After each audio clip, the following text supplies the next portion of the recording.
Take for example, I think it started last year in the capital city, where the Federal Fire Service team, they were going around commercial buildings, government buildings, to educate them, to ensure that they have the code, the Federal Fire Service fire code, they have it. And in fact, in the code, it was stated that anytime at the design stage, you must submit your design to the Federal Fire Service to look into it if your design actually meets the standard. Else, it will be reviewed. How many people do this? You see, the government has really failed. The government, excuse me, let me just explain. The government has really failed to carry out such activities to even to the private sector. I know the building you're talking about may be a private building. Maybe owned by FBN, yes? Yeah. It's not a government. If they have taken such measures, such actions to the private sector, it will have helped and probably averted such unfortunate burns. CBN building got burnt this year, if I'm right. CBN building got burnt as a government building. Sure, I agree, but yet somebody didn't do his job. As in the policies were not being adhered to. You understand? If the policies are in place, policies not being adhered, that means the people are failing. No. You see, this policy is the government. If the government provide this policy, educate people enough about these policies, you see, people are not so daft like the way you painted it, that they don't know right from wrong. They'll be able to understand and, assimilate these things, because nobody will just see fire and just want to put himself into it. Yes, so these policies are guidelines to help us, to educate us, to help us to do the right thing. When I was going through the fire safety code, in fact, despite the fact that I have a bias in safety-related issues with facilities management, but it gave me another understanding about how important these things are in the building. You understand? There are some buildings that the fire extinguishers they have is inadequate. They have not been serviced. There are some high-rise buildings that doesn't have sprinklers. We are loaded with policies. We are loaded with policies. I'm really sick and tired of all these policies which are not being followed because the people do not want to follow them, because the people do not care to follow them. I think that's my issue. It's not about policies. I'm sick and tired of policies. No, the government is the government that is causing, really, from my own perspective, if the government, is forceful enough, because now the loss of life, is a minus to the administration. It's a minus to them that people in this age and time, you still see people, putting on candles to sleep are not. Because basic things are not available. I think there's a massive issue. These are really issues for me. Let me just divert from that building and think about a typical thing that happens to everybody. So, you go outside, you buy, I don't know, orange or whatever it is, you pick it up and you just throw it on the street.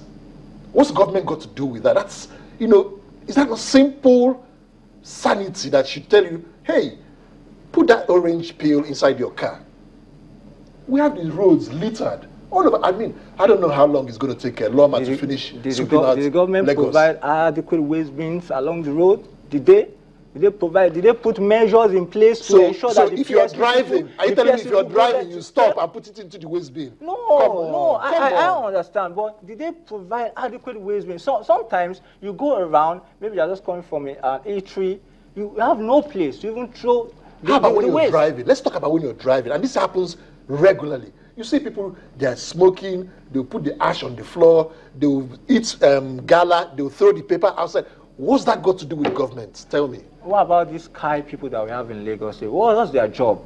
They are there to ensure that people who do that kind of, engage in that kind of act are apprehended. But rather, instead of them to do that, you know what usually comes at the end of it. So if these processes, these policies that government has invested heavily on actually adhere to strictly, I think Nigeria will be a better place. You're still saying if they're adhered to adequately. You're towing his line here. No, really. He's saying that the people are the ones failing because the policies are there, but the people are not adhering to it. It's the government. The policies are not even available. Yes, sir. The policies. No, he just said the policies are everywhere. The policies are not even available. Take, for example, in the facilities management industry, for example, you see a lot of half-baked companies that they claim to be facilities manager. They don't even know how to add value. They don't even know the client's needs.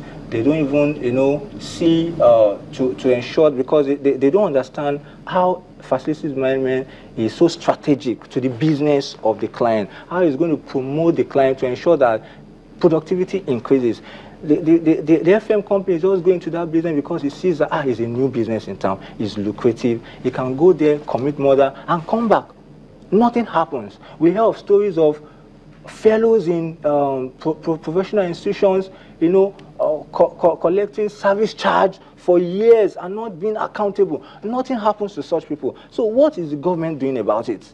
We hear a lot of things. What is the government doing about it? You see, if the government can stand up to its responsibility, we'll not have all these issues. Because if you don't give me all these things, I can decide to misbehave. When I know that policies are not in place, I can decide to misbehave. So policies are very important, and I feel that's the key thing we're supposed to be discussing here. I know there's government, and I know there are all these things. Now, is there a responsibility for the individual? I mean, basic things. Is there no responsibility for the individual?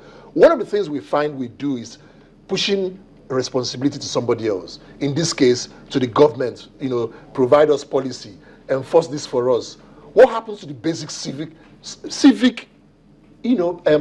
what's the word I want to use? The basic civic responsibility of every individual in this country. What happened to that responsibility that, hey, when I see something bad, I'll say, this is not quite right. I need to do something, I need to fix it, or I need to call somebody to fix it.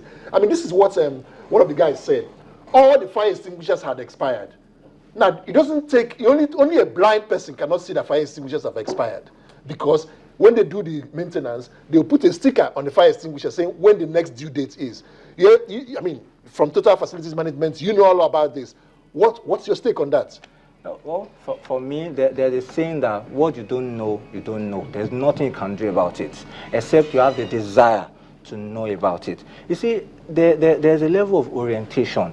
I don't know what National Orientation Agency is doing and some other public parastatals are doing to reorientate everyone. You see a very rich man has a very, very big house, and you cannot find one single fire extinguisher in that building. So why are you blaming government for that? No, it's true, because if the government has really come out, invested in trainings, programs, to inform us, to educate us. You can't leave all these things only to private, the private sectors to do. The government has to own up to its responsibility, because they are guiding us. We voted for these people. We voted for them because we believe so much in them. Hold on, before you go ahead. Okay. Someone asked a question here. Okay. When you talked about the generator, he says, why the use of generators in the first place? In other words, if the government had done their own part, the individuals wouldn't have had to go for a generator. Sure. Right. Good. I mean, that's a very, very good question. We are in a situation whereby we have to manage the situation. Government, yes, has failed in terms of providing light. So what do we do? Go in, get ourselves burnt. There was a recent tragedy, I must say, about a gentleman who had just got married. And he came out, I think he was a newscaster. He went to refuel his diesel generator and had some funny thing. They had a lighter or had a lamp, and the thing caught fire. Now, you see people smoking on, next to petrol stations, and they know these are inflammable. What's the government got to do with that? Of course, we have a situation. Yes, the government should have provided light, but they haven't provided light. So what do? Kill ourselves? Please, let's. It still boils down to responsibility by the government. I'll still stand on this point. The government, we have elected the so-called leaders into this position, and they're supposed to be thinking about the future, not about now. There's something I learned recently is about the S-curve. When you start a journey, maybe a venture or a business, it gets to a point whereby you start diminishing. That time you need innovation.